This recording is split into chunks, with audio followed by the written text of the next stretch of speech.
So as communicated on our WhatsApp page too, along the line, we are going to put the attendance link in the chat, which is different from the pre-survey. So we are also encouraged to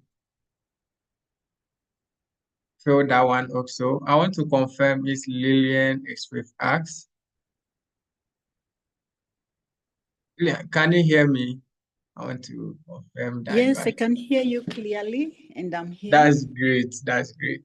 We are I'm very just happy. wondering, I'm not able to share. Will you put it up for me? Okay. Yes. Just put it up for me, the presentation then. I'm going to make you co-host.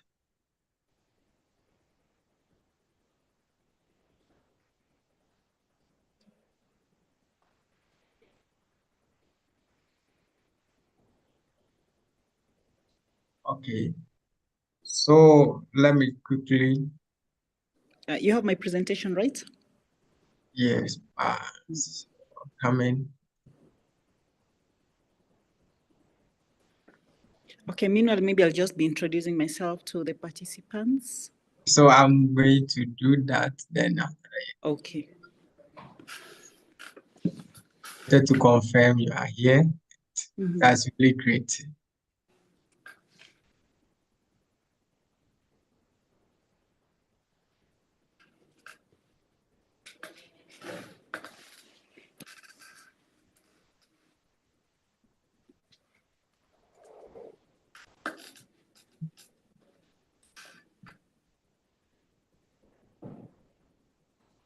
Okay, once again, thank you very much. So my name is Ebenezer Senu, and I'm representing ERDSI, and we are very happy to partner with top organization for this mega workshop. So we hope that by the end of the whole workshop, we are going to learn, some of us also going to build on what we already know.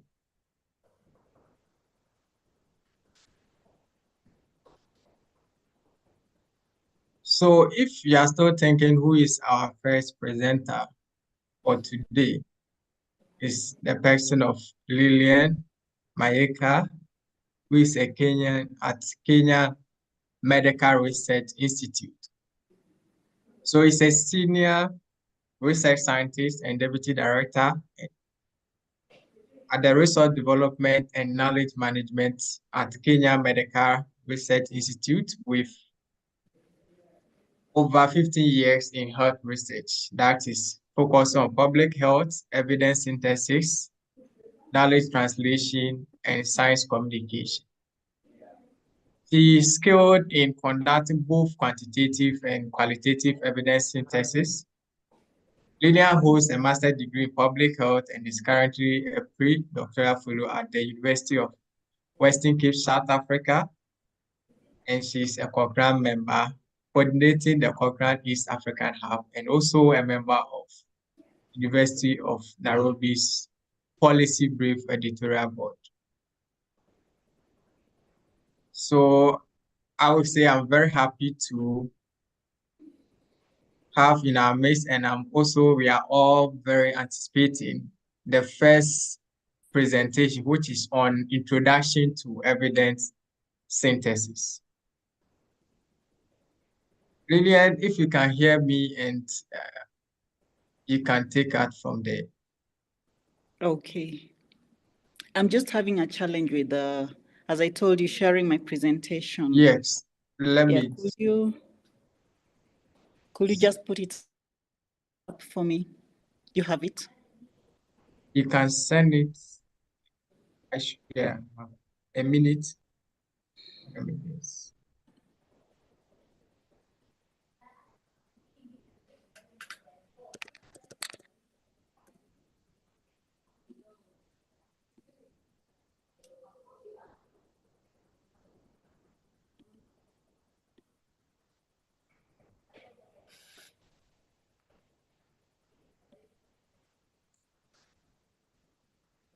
So I'm going to share right now.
Yeah.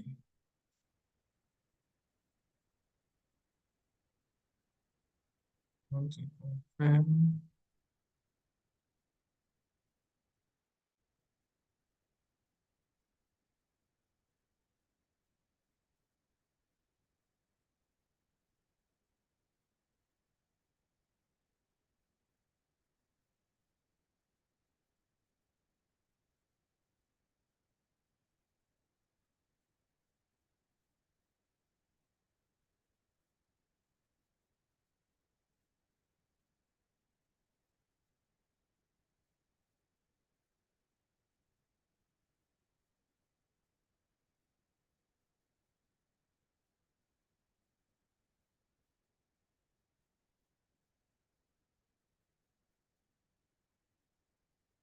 So I'm going to share my screen.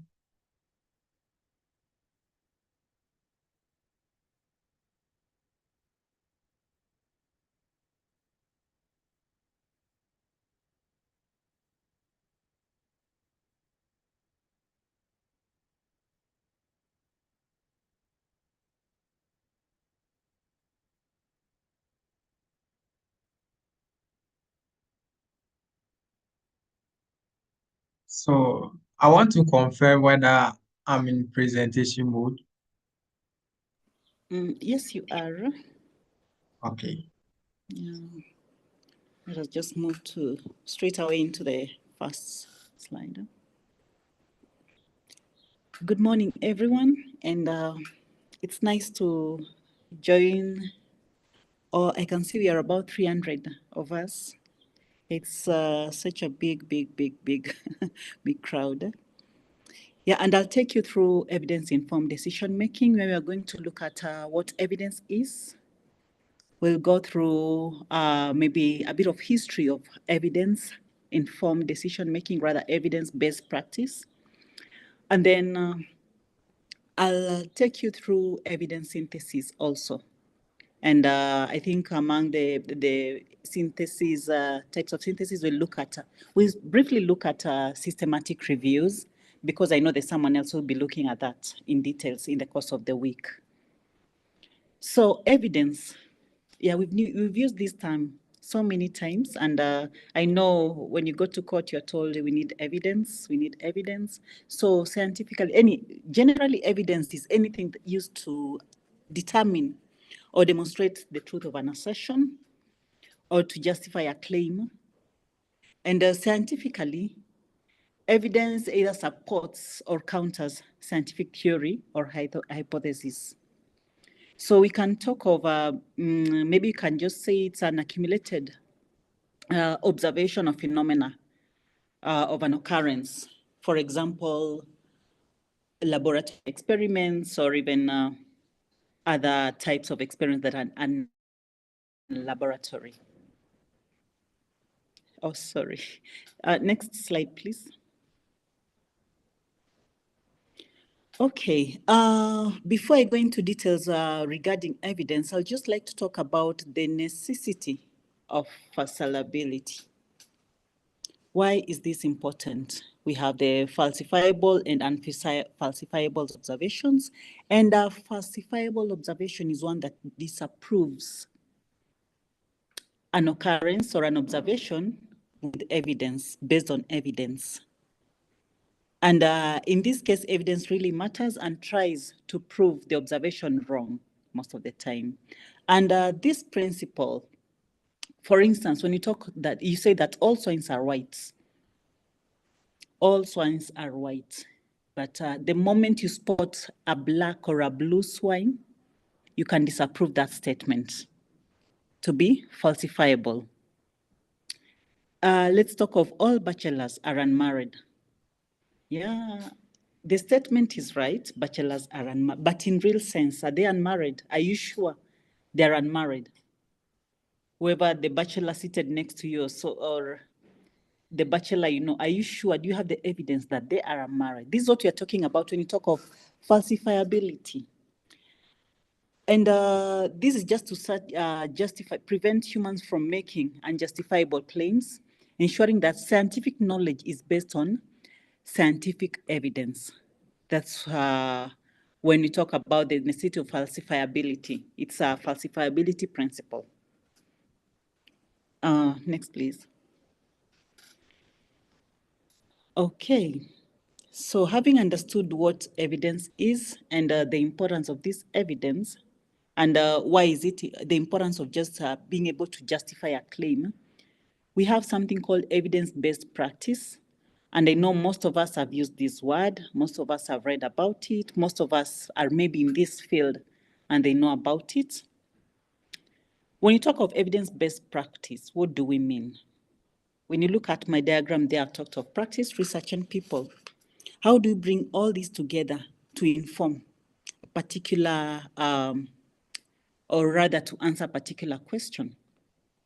It's the integration of available research evidence with clinical expertise, because when you talk of clinical expertise, we are talking about the knowledge, the tacit knowledge that has been gained through experience over time by the practitioners or by the doctors, by the scientists. That is the knowledge we are talking about, the skills that they've gained over time, together with patient values to deliver optimal care. So when you bring all this together, the research, the available research, the available evidence through research that is available, you bring in the knowledge that has been gathered over time, and then you also factor in the individuals or the value to deliver optimal care. That is what you call evidence-informed medicine or practice.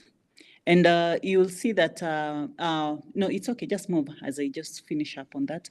When you talk of evidence-informed, we have evidence-informed, evidence-based. Some people have used it interchangeably, but there are slight differences. When you talk of informed, there are many factors that lead to that assertion. When you talk of based, it's just basically based on the finding. But if the research has been done and you've acquired a particular finding, there are several other things that can contribute to that. There are several factors that contribute to that evidence being put in practice. For instance, let's take over maybe public health evidence. There's many things that lead to that evidence being put in practice, which we'll see later. That's why we use the name informed, because we look at maybe the societal aspects, you look at the economical aspects, you look at the contextual factors. Yeah, those are the things that inform this practice. And this has been there. It's not new. Evidence-based practice is not new at all. It's been there even during biblical times. I don't know if we can remember in the Bible, the story of the Babylonians and the Israelites. When was it King Nebuchadnezzar forced people to eat only meat and wine. But there were three young men who were rebellious to that, and they insisted they won't eat that meat. They'll only eat their lentils, all the legumes that they've been eating, and with water. So they decided to do a 10-day trial to determine the healthiest diet. And they found that even the Israelites still were healthy. Despite eating legumes and water only, they were still healthy, good-looking young men. So at that time, I think King Nebuchadnezzar now said, legumes will also be introduced into the diet. So that's, I think, the first time when evidence was used, and then now the practice of now eating legumes was evidence-based.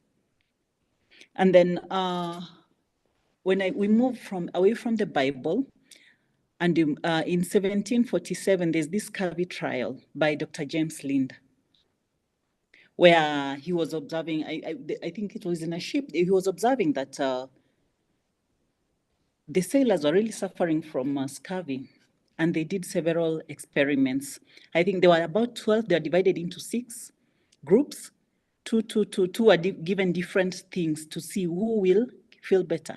But the ones who are fed on oranges and lemons recovered fastest. And these findings were published in 1753. That was also an example of use of evidence in evidence-based practice. At that time, it was just evidence-based. That's a good example of talking of based, not informed. It was just evidence-based practice. Fast forward now to the 21st century, where we had this report on the crossing the quality chasm, a new health system for the 21st century. I don't know how many of us have read that report, or rather it's a book currently. I think you can even find it online. The book was on how to improve health systems. In this report by the Institute of Medicine, outlines that strategies for improving the American healthcare system includes safety, effectiveness, patient-centeredness, timeliness, efficiency, and equality. And the report highlights the need for systemic changes that could improve how the healthcare was being delivered at that time, because it was felt that they needed to do better to deliver this health. There was need for better technologies. There was need for better data use. There was need for better coordination to bridge the gap between the current healthcare practice and the optimal care. Now, in bridging that gap, how do we get there? From the current practices to optimal, there's need for, it's like crossing, I think, jumping over a valley where we have jumping over a valley where we have some gaps, but we need to get a way of crossing to the optimal side. And in that process, evidence is needed. There's need for evidence, and hence, there's need for bringing in the evidence-based practice. So that's just a quick overview of the history of how evidence came into practice.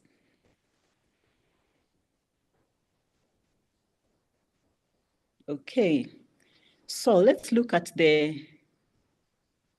just a minute.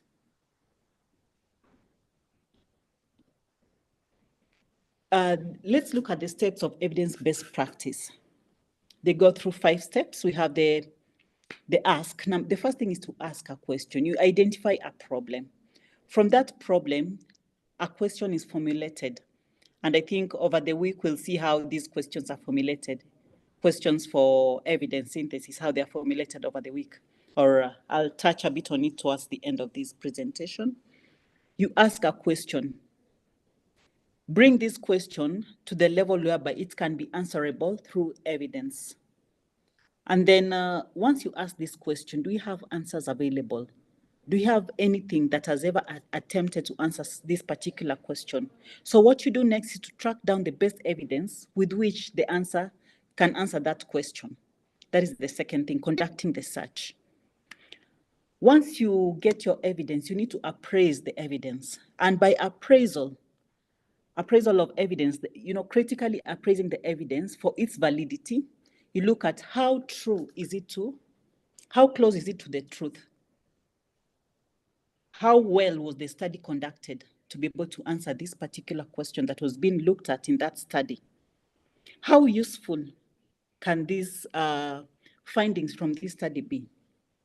That's what we call critical appraisal, because remember, you are answering a question, you want to gather quite a number of evidences.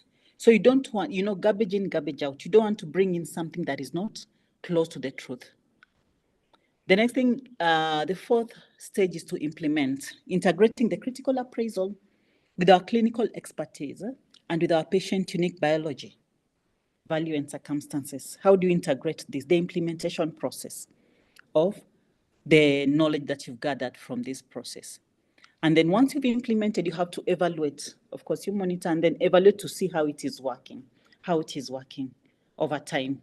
Is it answering the question as we thought it's going to answer? It looks very, very straightforward from one step to another, but this is not the actual case on the ground, because we know having evidence being implemented until you evaluate takes a very long process, and then also has got so many factors to be considered, which we'll see ahead of us. Kindly move on.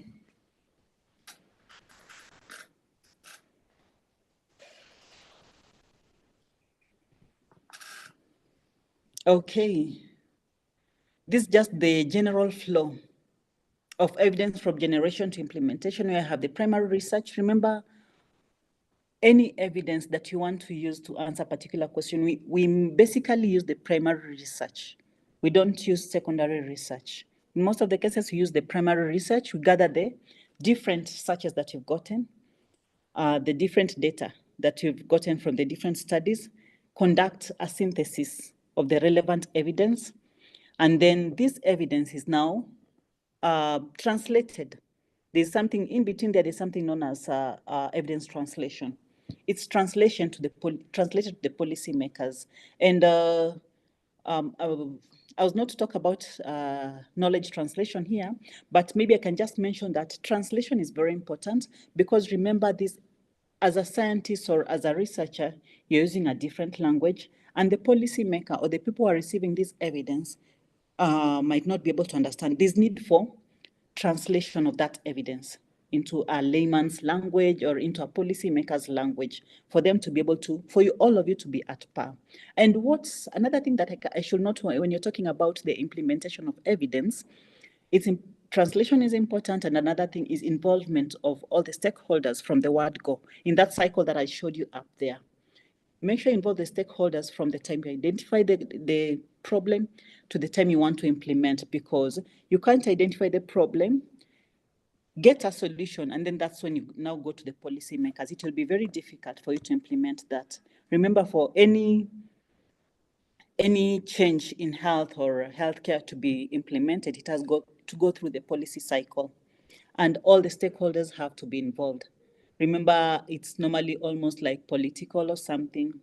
It can be political, it can be, there are many players in that space. So you really need to have everybody on board, so that to make it a bit easier. It's not a smooth ride, but it can be a bit easier if you have most of the people on board from the word go. And then once it gets to the policymaker, policy values the evidence and uses it in decision making. And then the policymakers implement it in large scale. Once the implementation is done, now the evaluation will be done. I'll just talk a bit about the evidence ecosystem. When I talk of the evidence ecosystem, I'm just trying to talk about the space where this evidence is going to work through. Who are these players in this ecosystem? How does it look like? We have policy, practice, and individual decision making. We have engagements going on, and then what we know from research synthesis. All those things put together.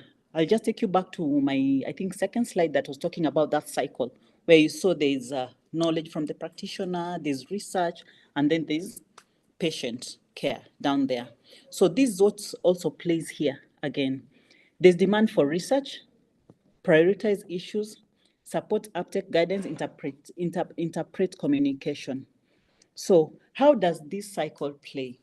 And who are these actors? What are the perspectives? What are the issues? What is the power element? How does the power element play in this ecosystem, the evidence ecosystem? We'll see these as we move ahead. Just next slide. Yeah. In a simple way, this is how the evidence ecosystem looks like. We have the regulatory bodies. We have politics that plays a very big role. I can say policy stroke power.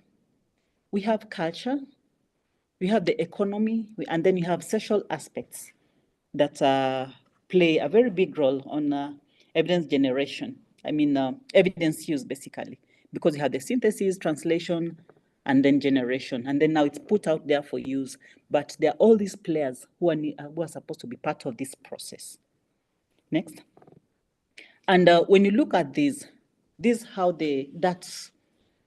that simple cycle like structure looks like. It's not a very linear process implementing evidence. You see, we have the donors who have their interests. We have the power holders like the cabinet, the parliament, the ministries who have their interests. We have the civil society who have their interests. And then you have the private sector also who have their interests. So in this cycle, there's a lot of back and forth, from agenda setting to decision making, to policy formulation, to the implementation, and then even to the monitoring and evaluation. There's a lot of power play in there, and there's a lot of what is there for me, for everyone. You know, the donor brought in the money, and he came in with his or her own interests. So, what are you going to implement? You know, the civil society will fight back and say, no, we don't want this vaccine. I'm just giving an example. This vaccine has been shown to kill people, or this vaccine has been shown to cause, I mean, the most common thing we hear is this vaccine has been shown to cause infertility. I know we've heard of these cases. And then you have the cabinet and the parliament. In most cases, what is there for us? You know, the power people, and then, you know, the money factor, the economic factor comes in. The health economics players now also come in there to see what is the cost benefit analysis of implementing this evidence. This evidence has informed this policy, and this policy needs to be changed from this to that. What is the cost benefit analysis? Yes, you're bringing in this vaccine. What is the cost of bringing in the vaccine versus the health of the individuals? Those are some of the things that cause these red lines to be so many. And that's why I think we know most of the time policies take long to be implemented. I think the only time when we saw, personally, when I experienced there was still a lot of red lines in those discussions during COVID-19. We saw things moved so fast, but still there are so many question marks. There are so many articles that have been written there on how things were done. And there's so much you can say about it. So that's how it looks like. When everyone is on the table, everyone is thinking about himself or herself or my team, you know, my country. So there's a lot of play there. Putting evidence into practice is not a linear process. And this is what this diagram tries to show. Let's move to the next, please. Are we together? Kindly, let me just see some thumbs up. Yeah, so that I don't feel like I'm talking alone. Okay, thank you. Having looked at that, thank you. Having looked at that, let's now talk a bit about the hierarchy of evidence. This diagram tries to show the different types of evidence that are there. We have the individual studies, and down here, most of the time, there's normally expert opinion, you know. Expert opinion is the weakest type of evidence because it's based on an individual's thinking, you see? But it's still a type of evidence. In fact, when there's no, I think during COVID-19, most of us participated in some of these policy issues, and we saw that there was very little evidence. And to some extent, some of these studies were used because there was there was not enough evidence, and the time was also not on our side to conduct some studies. Remember, there are cases whereby it takes almost averagely, it takes 12 to 17 years to implement, to work on an evidence and then implement it. So we have expert opinions down there, we have synopses and studies, we have synthesis, we have summaries, and then we have systematic reviews up there. And systematic reviews are normally up there because they're like the gold standard for evidence. It's okay, just move. They're the gold standard for evidence. And you'll find that these studies, as we go throughout the week, you'll see that these studies are appraised. And I touched a bit about the appraisal of evidence that you gather. of the research that you find, is it close to the truth? What are these factors that were considered when you're working on these experiments or these studies? Yeah, and now this one will take us now to evidence synthesis. Yeah, we've heard of evidence synthesis, knowledge synthesis. Just go back. Sorry. And maybe you can ask yourself, what is evidence synthesis and why do we have to synthesize this evidence?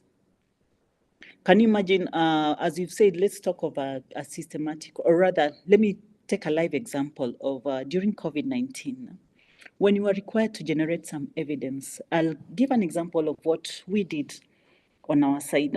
We were trying to look at the best community interventions available. How true are they how true is it that they are working? You remember there's a time they said, oh, we only use N95 masks. At some point they said, no, N95 masks, it's not a must use N95 masks. We can change to just having a barrier.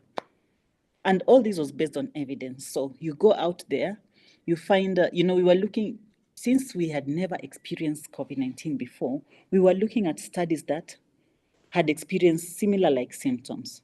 H1N1. To some extent, we also looked at Ebola because of the social distancing that was required, Ebola virus studies. You bring all this evidence together. Once you gather all this evidence, you collect the information that you want from this evidence. That's the data. And then now you analyze this data. So the process of just bringing all these studies together and systematically putting them together and analyzing to come up with, one-pager summary of what you've gotten from that and how it's going to help us with solving this problem. That is what you call evidence synthesis. The use of technique to combine multiple sources of data, clinical or observational, to comprehensively understand their findings. That is what we refer to as evidence synthesis. Just bringing all that data together and trying to synthesize it and analyze. I'm reusing the word synthesis, sorry for that. Just putting it together and trying to make sense out of it. That is what we call evidence synthesis. Next, please. Why is it important? Just continue, Ebenezer. Yeah. Why is evidence synthesis important? Maybe I'll just take you to these diagrams. The diagram down there, we have someone with a lot of books or publications down there. We have another one standing with so much information. Currently there's information overload online. For example, look at HIV studies. When you Google HIV studies, there are so many looking at different aspects of studies. Even if you just Google the ARV use, impact and what, you'll find lots of information on that. So because of this information overload, there's need to synthesize this data to make sense of the research. Coping with information overload, millions of new articles, great literature, internets, cope by relying on literature reviews to stay up to date. So all this information needs to be synthesized to give us what? A relevant information. Justification of future research, from this synthesis, you'll still be able to identify gaps. And there you go, you'll be able to get a justification for your future research. Come up with your proposal. If you need to get some funding, apply for that funding. Get it, conduct the study. Facilitate access to relevant research. This helps also in avoiding publication biases. Brings about better accountability. And another important thing in clinical aspects, it helps in improving the effectiveness of treatments alternatives. That's the importance of evidence synthesis and also avoiding wastage costs.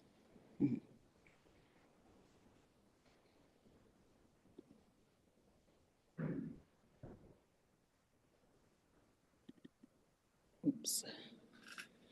Okay.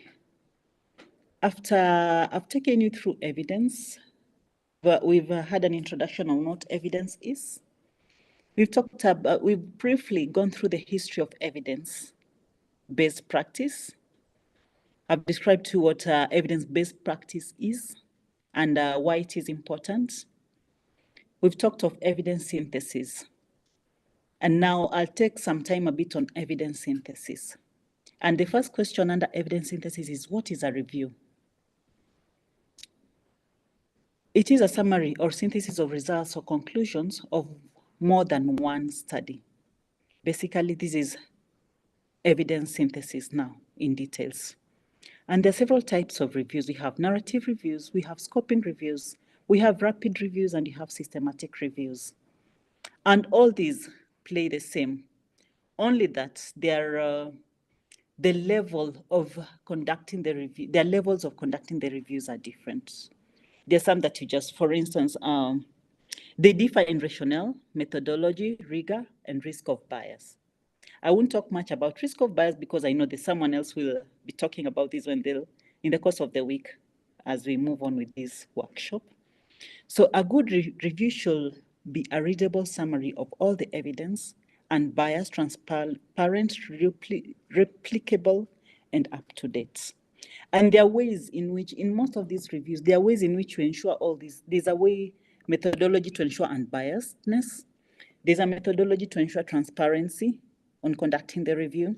There's a methodology to ensure that it's replicable.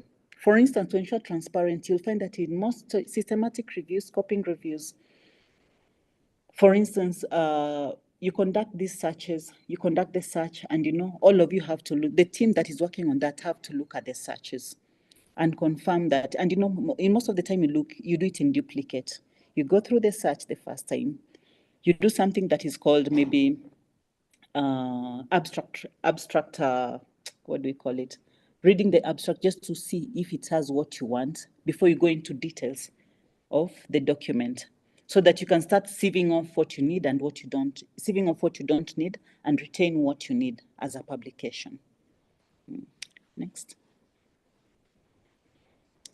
I'll give you a brief talk on narrative reviews. These are just summaries of evidence on a given topic, usually written by an expert in the field. And I'll take you back to that hierarchy of evidence. You remember expert reviews were down there. They were least strong types of evidence because they're basically, it's an opinion, like opinions from experts. And they typically involve informal and subjective methods to collect and interpret the information. And you can't, that's his opinion, even if his or her opinion, even if they bring it on the table, you'll have to listen to what they say because it is their opinion. He's the expert in the field. You can't question. So the problem with this is that there are personal biases, publication bias, language bias, and in most cases, they use small sample size. Next. And then we have scoping reviews. Scoping reviews are becoming very common nowadays because you find that even in most universities, most institutions prefer that you conduct a scoping review before you settle into a particular question. And I'm sure most of us here are maybe PhD students or pre-doctoral students or postdocs, and you've gone through this, conducting a scoping review before you start your work. And this type of review, it's a type of synthesis that uses a systematic and iterative approach to identify and synthesize an existing body of evidence, or rather body of literature on a given topic. And basically its aim is just to map what is out there. It's like throwing your net into the sea just to pull and see which type of fish are you going to, what are you going to pull from the sea? What are you going to fish from there? Big, small, red, yellow, yeah. And then you have rapid reviews. Rapid reviews were really used during COVID-19 because rapid reviews take a very, it's like a systematic review, but take a slightly shorter time to finalize and maybe publish the work or get your findings and inform some decisions. It's a form of knowledge synthesis that accelerates the process of conducting a systematic review through streamlining or omitting some specific methods. For instance, in a rapid review, we don't have meta-analysis. We don't conduct meta-analysis when you're conducting a rapid review. there's no meta-analysis. So the process can be shortened by limited scope of review question, limiting search by years, database language, and source beyond electronic searches. It can be single rather than two reviewer for some review steps. Remember, this step is normally, that's what is normally used to reduce bias, having duplicate reviewers reviewing of documents, or even having, like, even if you have duplicate, you still have a third person who will go through to tie break if there's any what do we call, misunderstanding between two reviewers. We'll have a third reviewer who will look at the problem and try to bring in the solution. And then it has limited risk of bias assessment, qualitative summary rather than meta-analysis. I talked about this. And then fast tracking of Prospero registration. Even if you register it, it can be fast tracked. It won't go through the normal long process. And then you have the systematic reviews. Yeah, this is also very, very common, though not as simple as maybe people might think it is.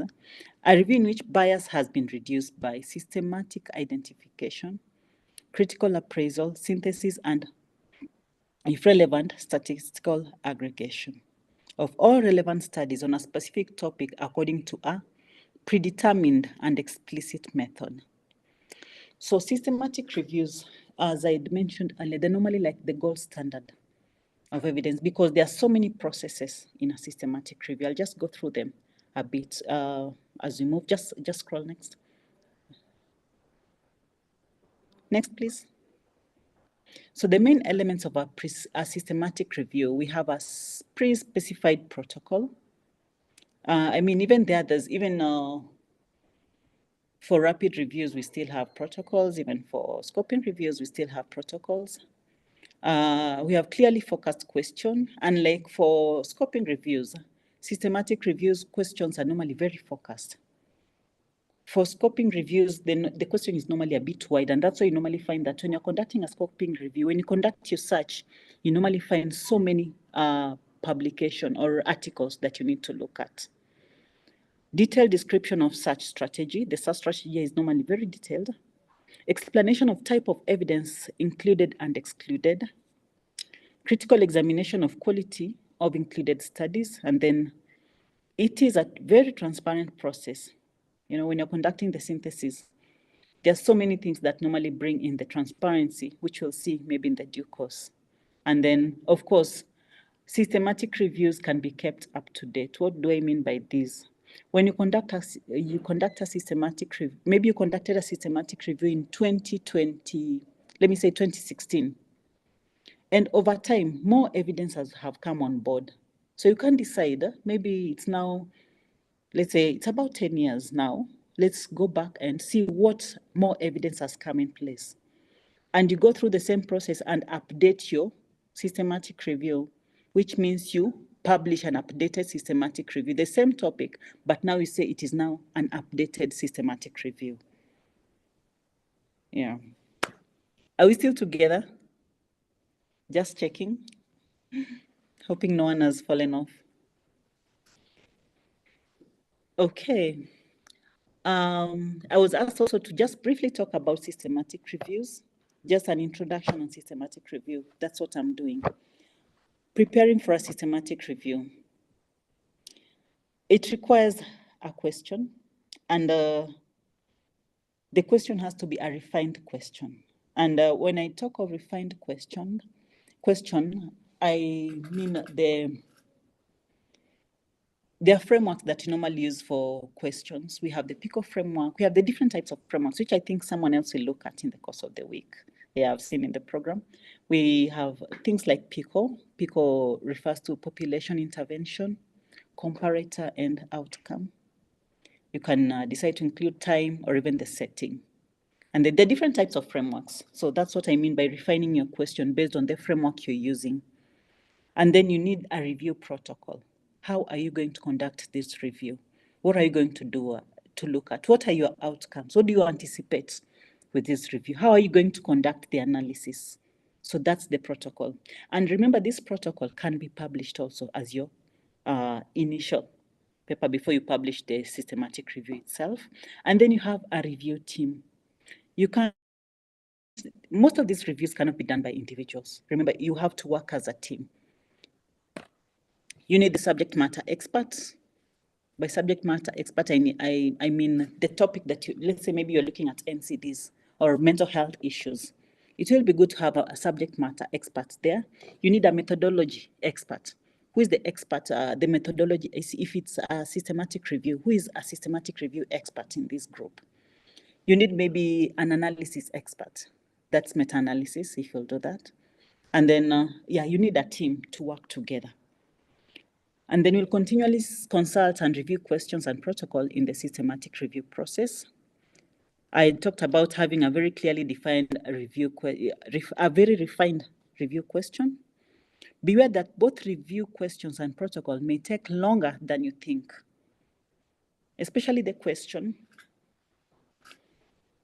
Question formulation is normally the most important. I consider it the most important step in any article I'm writing, in be it a systematic review, be it a protocol on a scoping review, or even be it just be the general literature review you're doing.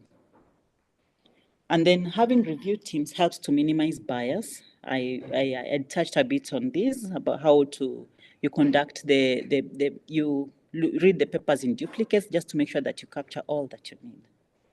Next, please.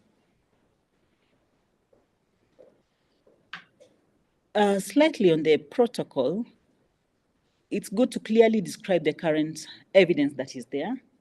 Identify the review question clearly. At that point, maybe you will have refined your question.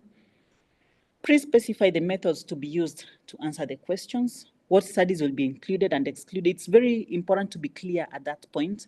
Identify your outcomes. And this is when I bring the issue of PICO again. What is your population? Who is this person you want to conduct a study on? What is the intervention, if at all there's an intervention in that study? What is the intervention you're looking at?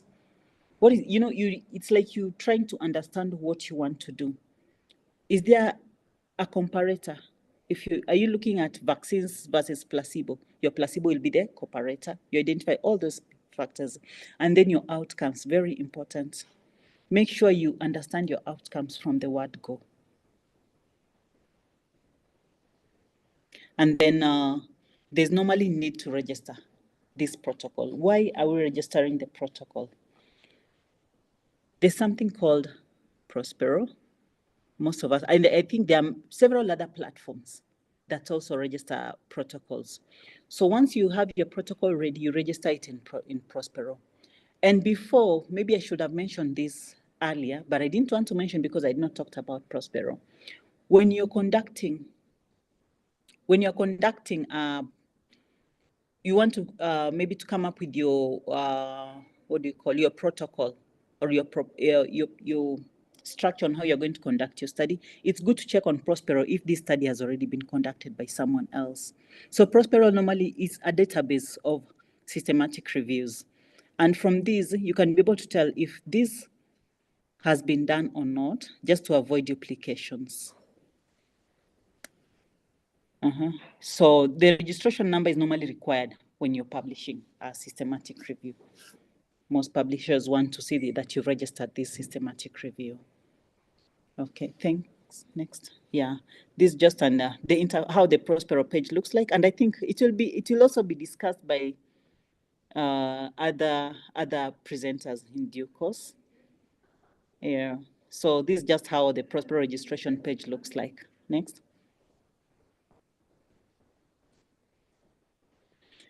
Okay. Oh, I didn't realize I had added this process inside here. The review question, we talked about it. The search for studies. There's need for the search for studies is also another very important component. And that's why I was saying you work in teams. In your systematic review team, you also need a search specialist. There's a way you conduct these searches because you look at more than one database. We have several data. I think I've mentioned them ahead there. We have several databases. We have the PubMed, we have Senile, we have, at times you also look at the grey literature like the WHO sites, the UN sites, depending on the topic that you want to look at. And then you select your studies. Selection of studies should be done by at least 2 authors. That's what we were talking of, trying to reduce the biases. Selection of studies is done by at least 2 authors. Use the inclusion criteria developed from the review question, that is PICO.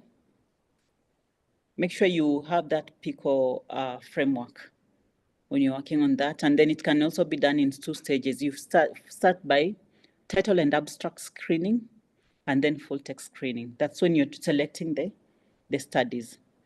And then it's done electronically. I like using Covidence. That's what I'm confident in. And it's something that you can train someone else on how to use it. So we have Confidence, not Confidence. We have Covidence. We also have Ryan. I'm not so familiar with Ryan, but it's there. And then, we have many other electronically based systems that we use for conducting this search and identifying our studies, and now even conducting the data extraction. When you talk of risk of bias in systematic reviews, we can also reduce that using the risk of bias analysis toolkit. Use a validated tool, e.g. the Cochrane risk of bias tool. There are many other risk of bias tools also. I'm sure some of us are also aware of that. Those were in practice of this. Next. Yeah.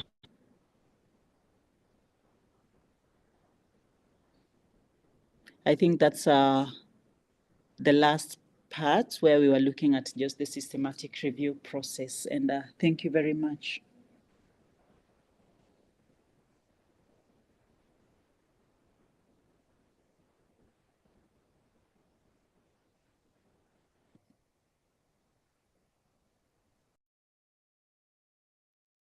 Yes, thank you very much for the wonderful presentation, Mr. Lillian. So at this stage, we will check in if there are any questions, then we attend to them. So if you have a question, it's 2 ways. Either you put it in the chat, or we can allow you to also speak, depending on which one is comfortable for you. Okay, given the limited time, I think I'll just go through the questions that are here. Can PICO be employed in a scoping review? Yeah, someone is asking if we need PICO in a scoping review. Yes. Not necessarily PICO. It depends with the type of study you're conducting. Remember, there are several frameworks. There's some where you use SPICE, where you don't have all these interventions and comparators. Mostly qualitative studies, you use something called SPICE. I think there's someone who will talk about this, if I'm not wrong, in the program, right, Ebenezer? Yes. Yeah. But there are different types of frameworks. You'll need it, but not necessarily for the scoping review. Oops, did I lose my... sorry, I just read the first question and then I scrolled a bit and lost it. Are you able to see the second one? Oh. I'm trying to check.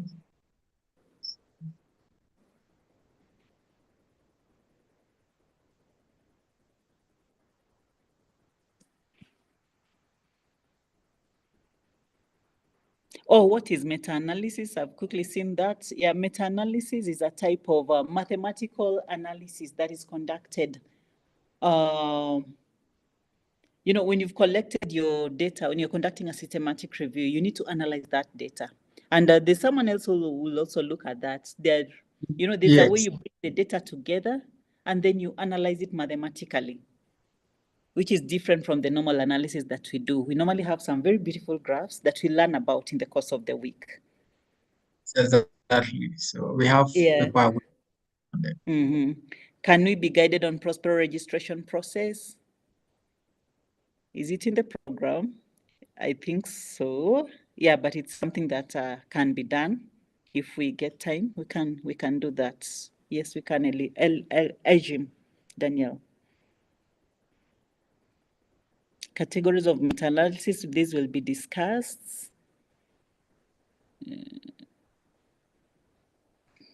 Is there going to be a kind of mentoring towards publishing a review article as a form of practice? That's a very good question. And I'll put this back to the organizers. All right, are you planning to have a Yes, I think mentorship those period? information will come later on on the mentorship. Okay. Okay. Why am I? We have a running program in SCSR. Please, okay, someone has just responded to that. Is Prospero limited to health studies? Yes, it's limited to health studies. You're right. But I'm sure there are other, unless I'm wrong, but I think it's limited to health studies. But I'm sure there are other platforms that can be used also for the same registration. Yeah, I'll share my email address, Yatundu. Thank you for that. Oops.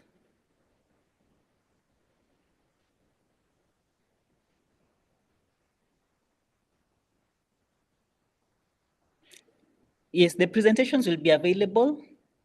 Send out the presentation to the organizer, and then they'll be able to share with you. And I'll also share my email address for those who are interested.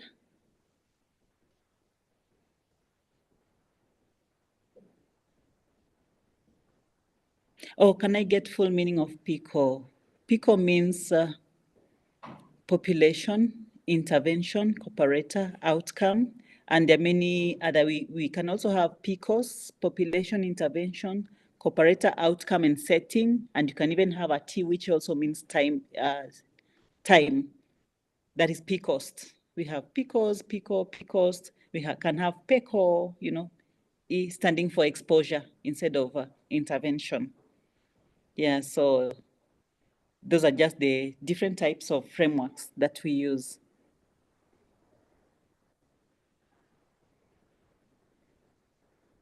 Oh, can you explain what the protocols are again? Sorry, maybe I assumed.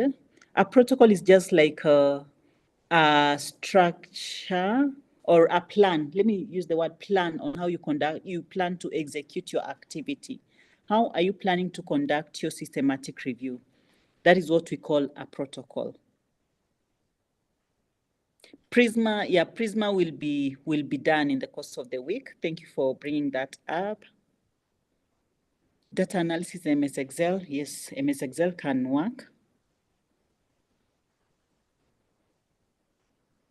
Oh, Lillian, looking for your full name. Okay, I'm Lillian Mayeka. I'll share my email. Maybe I'll take it back to the moderator if I've left out any questions.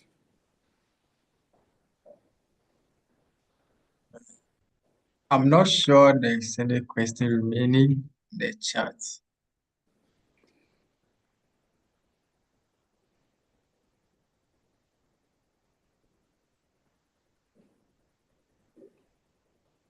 Let's see.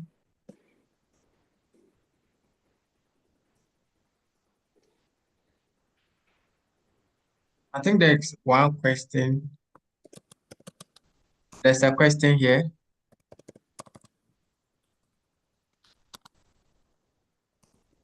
Can you hear me, Lillian? Yes, yes, I can hear you.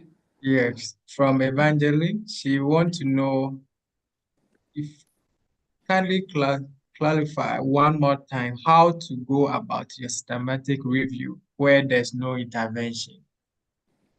Okay, when there's no intervention and maybe there's an exposure, I'm trying to think of an example to give. Maybe there's an exposure. In place of that intervention, now you won't use PICO. You will now acronym it as PECO. Population, exposure, and then comparator, and outcome. And if there's no out, in most cases, there are no outcomes. You just do away with the C. You just use the population, exposure, and the outcome to guide your steps. And this is it's very good if we have like hands-on training, or rather mentorship, for you to be able to understand all these different frameworks that we use. Yeah, I hope, Angeline, you're okay with that. But I think in the course of the week also, someone will be touching on that, one of the facilitators. Someone is also asking, what's the minimum number of researchers that can make up a team for systematic review? Oh, for systematic reviews. The minimum. Yes. The minimum is 2. It will be a lot of work. The minimum is 2, which means both of you have all these expertise. You have the subject matter with you. You have you're able to conduct the search. You're able to conduct the analysis. Yeah, minimum is 2, not less than 2. One person cannot conduct a systematic review. So I think, yes, Matilda, you can go ahead.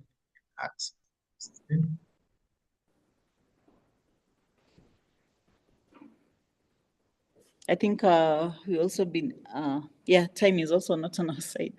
Yes, I think Matilda will be the last. Mm.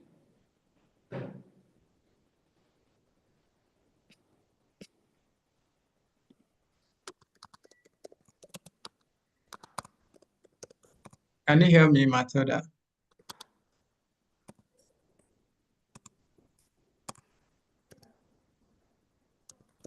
The alternate is to also type your question in the chat. Matilda, let me see.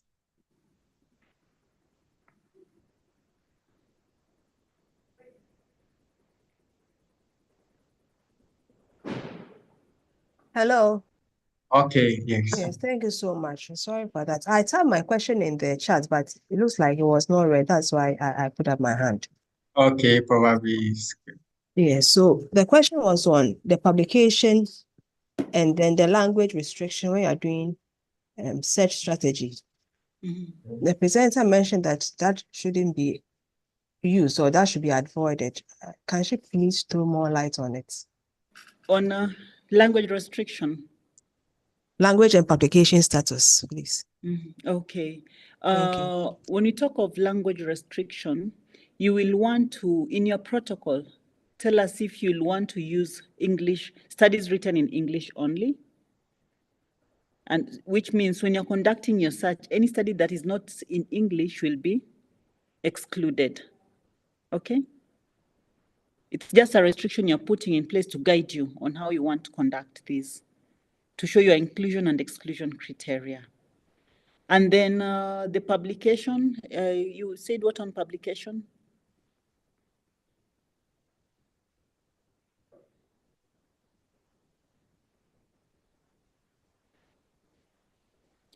Publication, if there are publication studies, you need to clarify, is it a grade literature? Is it published? I think that's what you mean.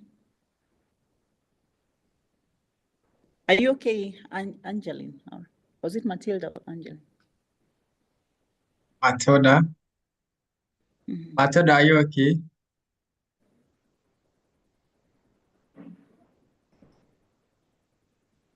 Oh, someone is saying that they're asking whether the systematic reviews are for clinical studies only, but no response yet. No, they're not for clinical studies only. Systematic reviews are open. They're not based for clinical studies only. They can even be for public health interventions or public health studies. Or even, just getting the evidence that is there and trying to analyze this evidence in a systematic review way. Thank you. I think we'll go to the very last person. So after Anthony, no more question. Anthony, you can go ahead with your question.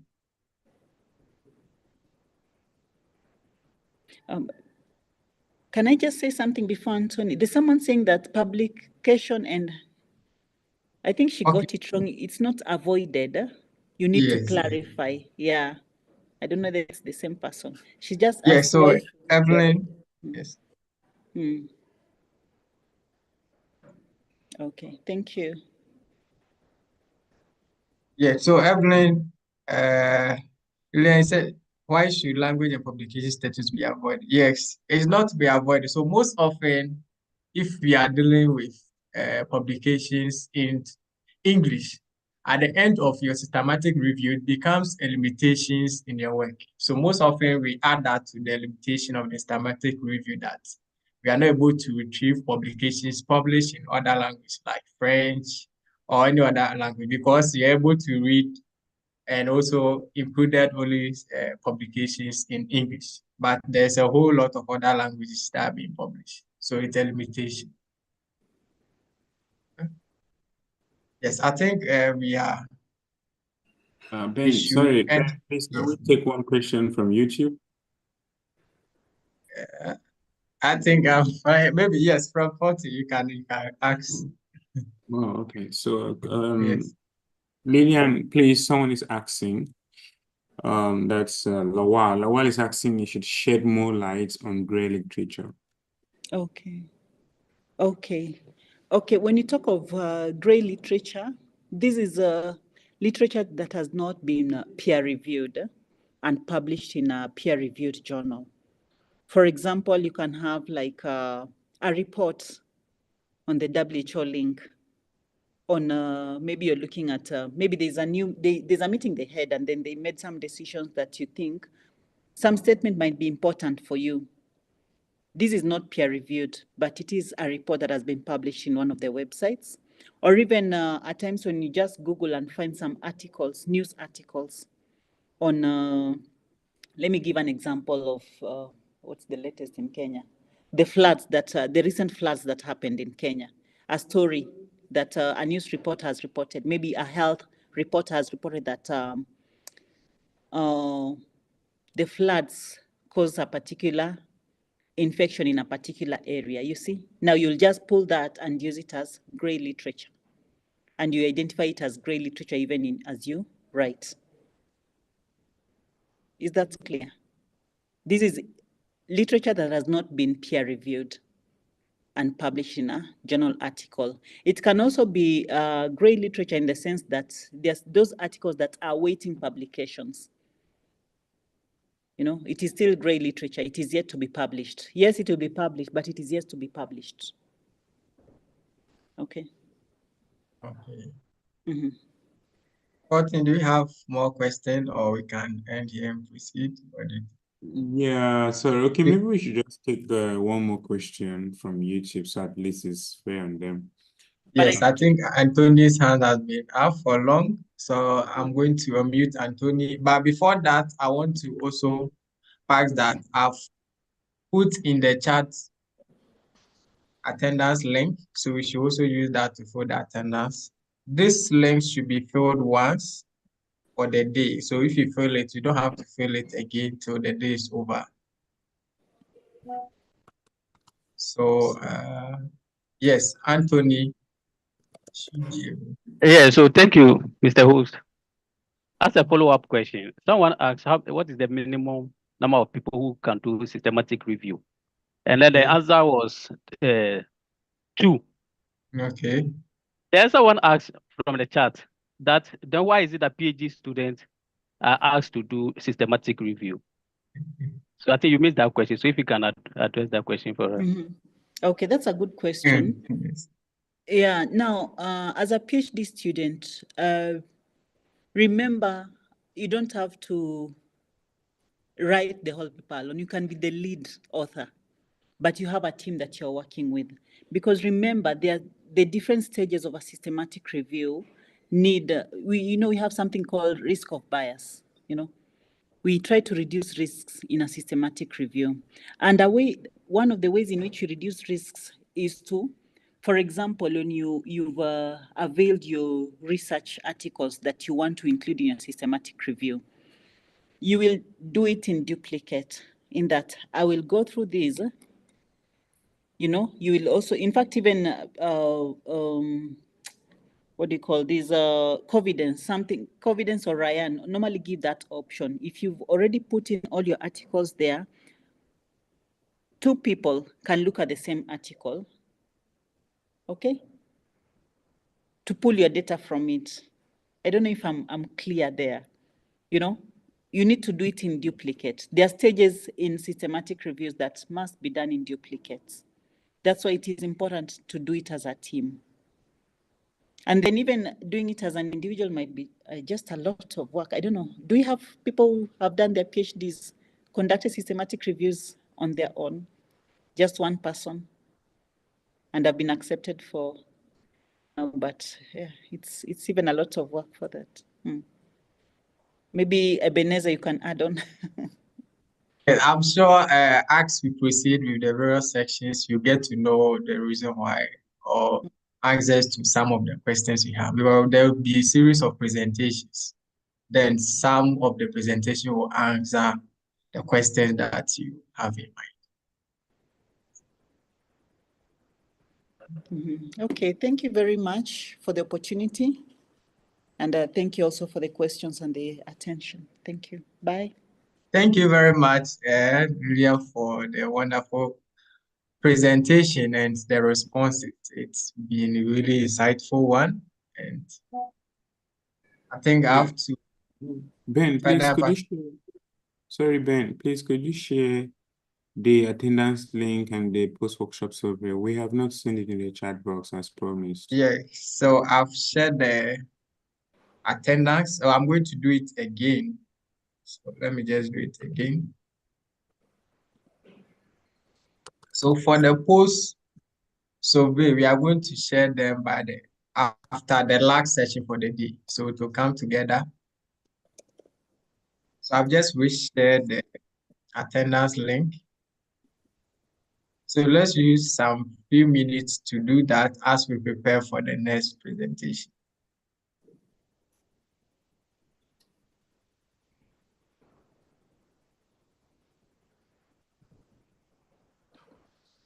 So just few minutes then.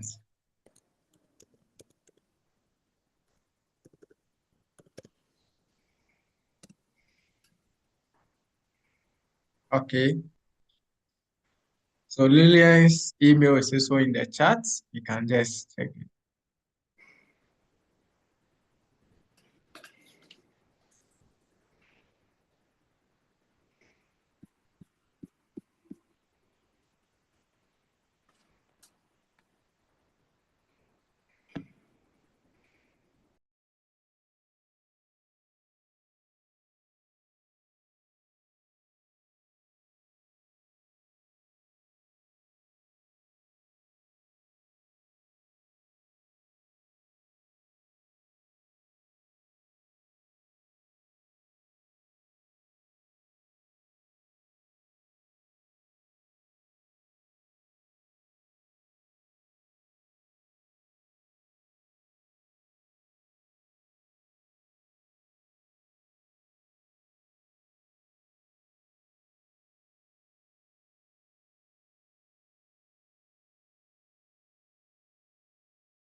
Okay, so I'm back. Yeah, so quick information. So we have to switch to a different link. And I'm sure we are all on the WhatsApp page that we've created. So within the next 5 minutes, we are going to zoom out of this Zoom. Then we will rejoin with the new link, which will be shared. Any other information will be repeated after we rejoin back. So with this, I'm quickly going to end this Zoom link. So if you are not there, kindly send us a WhatsApp text. We will, So, or Ben, we are going to, okay, 14. yeah, could you give us like 5 minutes? So those that have not filled the attendance can fill it, and I mean, before we switch to the new link. And maybe you could also share the link to the new YouTube platform here, please, Yes. in the chat. But In the when Zoom. we rejoin to, we will share the attendance link again. So I think that will Oh, be, okay. But please, could you share the link to the new Zoom call in this current Zoom chat, please?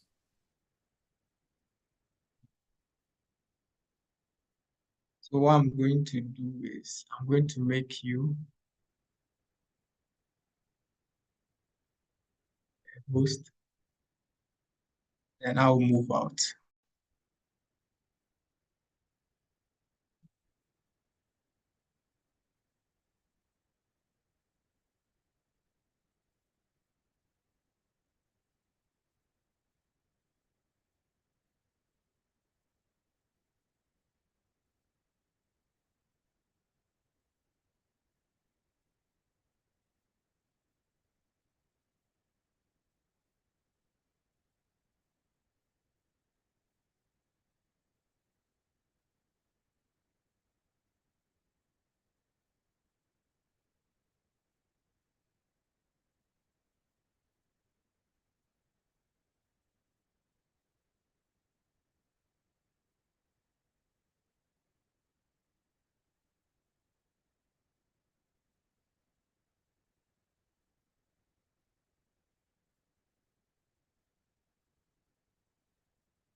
I've shared it, so I'm logging off here. Okay, thank you.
Hello, everybody. Please, can you try joining the new Zoom link, because we'll be ending this one shortly. Please.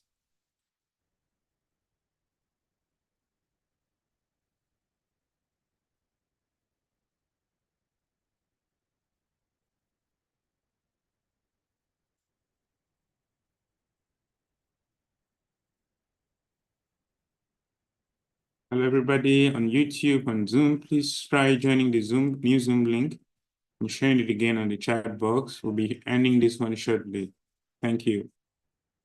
Please, YouTube participant, I can see we still have 413 people on YouTube. Please note that we will be sharing a new Zoom link shortly. Thank you.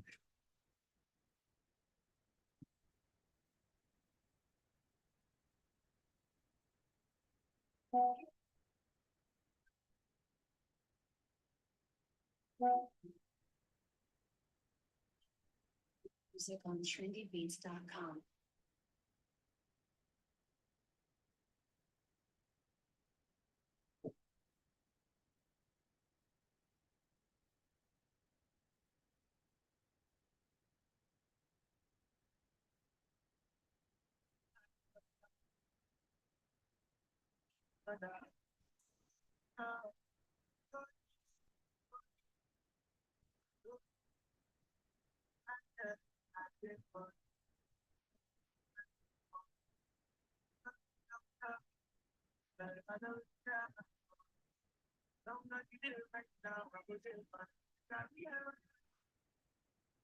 Hello, everybody. Please, just to let you know that we will be ending the call for this link in 10 seconds. Please, we encourage you to join with the new link. So I'll just be counting down now. 10, 9, 7. I see we still have about 99 people on YouTube. Please know that we'll be ending the streaming on YouTube. We'll be ending the session with this Zoom call, and we have to rejoin with the new Zoom call because the session or the workshop will continue with the new Zoom call. 8, 7, 5, 6, 5.